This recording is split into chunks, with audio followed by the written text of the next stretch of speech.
Si a esto le sumamos la denuncia de Nicolás Petro del financiamiento que vino de parte del narcotráfico a la campaña del presidente, estamos ante demasiadas asociaciones frente a las cuales las explicaciones hasta ahora parecen insuficientes.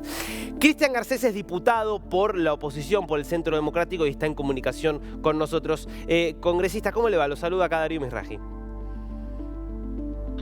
Muchas gracias, Darío, por preocuparse ustedes de esta situación política criminal tan grave que estamos viviendo en este momento en Colombia, y que estas alertas sirven para prevenir a la comunidad nacional e internacional de que no se vaya a perder el Estado de Derecho y que no sean los criminales los que toman las decisiones en Colombia sobre la lucha contra el narcotráfico y las medidas para garantizar la seguridad de los colombianos.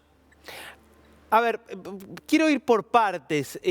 Primero, vayamos a lo que pasó, digamos, en las elecciones. Esta revelación de Juan Fernando Petro de que, en definitiva, fueron a las cárceles a hablar con los criminales y que, como resultado de eso, hubo, vamos a decir, algún tipo de trabajo que hicieron organizaciones criminales para favorecer el voto hacia Petro. Digo, esto es lo que planteó el hermano del presidente, no lo estamos diciendo nosotros. ¿Ustedes lo habían visto en el contexto de la campaña, que ese factor había incidido en el triunfo del presidente? En campaña se negó esto por parte de la campaña del Pacto Histórico y de la campaña de Petro. Se negó que el hermano tuviera alguna relación con la campaña. Dijeron que eran unas actividades individuales de él. Hoy ya, sin ningún descaro, lo presentan como una verdad las negociaciones electorales que hicieron durante el proceso de campaña.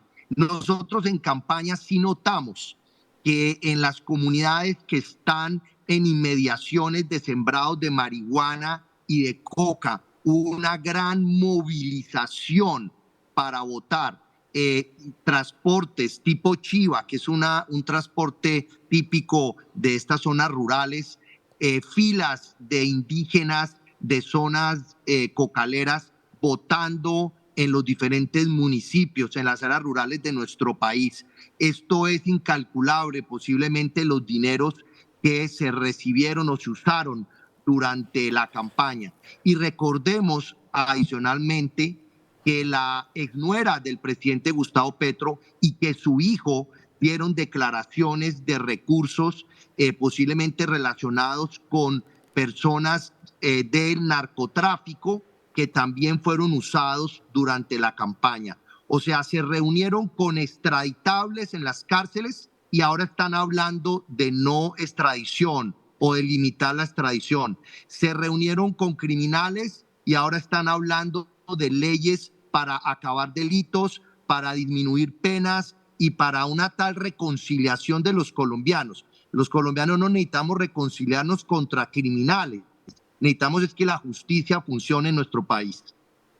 Ahora, entonces, usted pone en relación, digamos, toda la estrategia que viene llevando adelante el gobierno en relación a la llamada paz total, estos diálogos que viene llevando adelante con distintos grupos criminales, los pone en relación con estas negociaciones que se hicieron antes de haber llegado a la presidencia.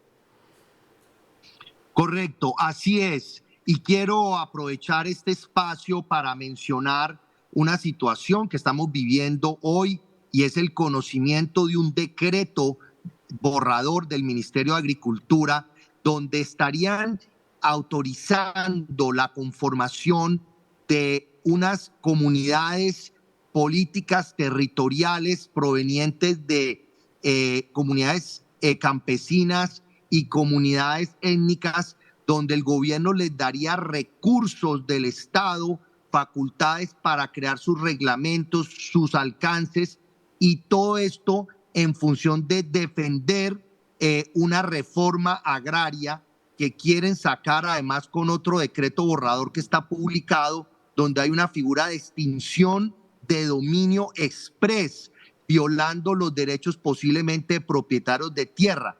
Todo esto alrededor de la ruralidad, donde hoy en Colombia tenemos cerca de 300.000 hectáreas sembradas en cultivos ilícitos y el gobierno no está haciendo ningún programa efectivo de erradicación forzosa y de sustitución de cultivos con programas sociales de lo que viene del Acuerdo de La Habana, que obviamente no se ha cumplido por las faltas expectativas que se generaron con estos acuerdos y las limitantes económicas que tiene nuestro país. Entonces, por un lado, los criminales, beneficios a narcos, por otro lado, recursos para que le lleguen a comunidades cocaleras, comunidades que están relacionadas con cultivos ilícitos, y todo esto amenazando la Constitución y la institucionalidad colombiana. ¿Cómo sigue esto, diputado? ¿Qué piensan tomar medidas, acciones, convocar, citar, no sé, por ejemplo, a declarar a alguna de las personas que han participado de todos estos procesos? Bueno, primero que todo, estamos alertando sobre estos borradores de decreto. Segundo, estamos con la esperanza que la Corte Constitucional puede tomar medidas preventivas para que estos decretos que violan las facultades del Congreso de la República, porque nos saltan a nosotros en la reglamentación que se tendría que hacer mediante ley, pues entonces se detengan. Y esperamos pues que no los expida el presidente de la República, pero ya sabemos de sus intenciones. Y por el otro lado, es muy importante que la comunidad internacional, el gobierno, por ejemplo, norteamericano, que siempre ha apoyado a Colombia en la lucha contra el narcotráfico, contra el crimen, tomen medidas sobre estas situaciones, porque hasta ahora hemos visto unos mensajes a nivel de gobiernos extranjeros muy débiles frente a lo que está pasando en nuestro país. Entonces, si se limita el actuar de Colombia en la lucha contra el crimen, si se limitan los apoyos internacionales en la lucha contra el crimen y hay toda esta tolerancia con un gobierno que tiene tintes antidemocráticos, pues Colombia puede avanzar hacia un camino muy peligroso. Hoy el presidente Petro ya tiene una popularidad baja, producto de todas estas imposiciones y decisiones equivocadas, pero necesitamos que haya también el rechazo internacional porque tienen una agenda muy peligrosa a nivel internacional y se están moviendo para engañar a muchos gobiernos sobre lo que acá está pasando, muy semejante a lo que vivió Venezuela en sus inicios y que cuando ya se quisieron tomar medidas fue demasiado tarde.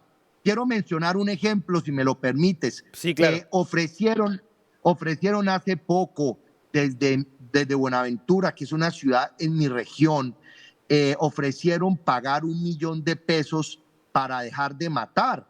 Ese fue el mensaje que le mandaron a los jóvenes que hacen parte de organizaciones criminales. Resulta que la incorporación de nuevos policías y soldados a la fuerza pública está hoy muy limitada, entre otras cosas porque a un soldado que ingresa a pagar su servicio militar obligatorio le pagan el 30% de un salario mínimo, o sea, mucho menos de lo que el presidente le quiere pagar a jóvenes que están en grupos criminales. Entonces esos son los mensajes y los recursos públicos mal usados, muy peligroso para el Estado de Derecho.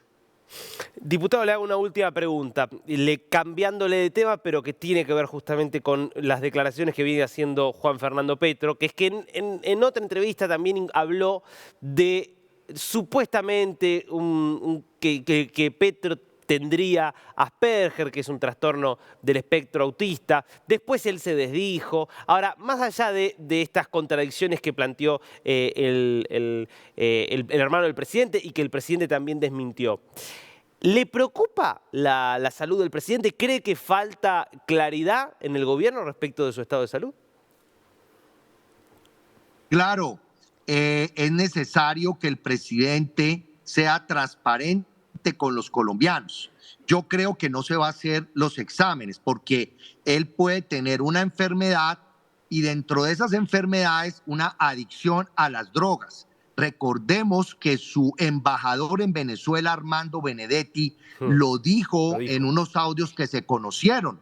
Entonces aquí tenemos un presidente que posiblemente tiene una adicción a las drogas. Yo fui el promotor de la proposición que está hoy en el Senado y que espero sea discutida para que el Senado le solicite realizarse los exámenes médicos para saber si hay alguna limitante que no le permita cumplir con sus funciones, y por el otro lado que el Congreso conforme el Tribunal Médico de acuerdo a la Constitución y a la Ley Quinta, que evalúe los resultados de esos exámenes médicos. Pero imagínense nosotros con el pacto histórico, que es el partido del presidente, promueve la legalización de la marihuana en nuestro país. Los congresistas del pacto lo han dicho públicamente, que no se avergüenzan de fumar marihuana. El presidente acaba con la política de lucha contra el narcotráfico y estas organizaciones criminales. Entonces, y sabemos por el embajador de Venezuela que tiene un problema de adicción a las drogas. Esto es una vergüenza nacional y nosotros desde el Congreso seguiremos insistiendo a que haya transparencia y se conozca la verdad sobre todas estas actuaciones como presidente y sus problemas de salud. Diputado Garcés, muchísimas gracias por este tiempo con DNews. No, a ustedes por preocuparse por la situación de Colombia, un país lleno de gente trabajadora, honesta, con grandes oportunidades, y que hoy lastimosamente tenemos un gobierno que esperamos, pues le quedan 3 años, no acabe con la estabilidad social y económica de los colombianos. Muchas gracias.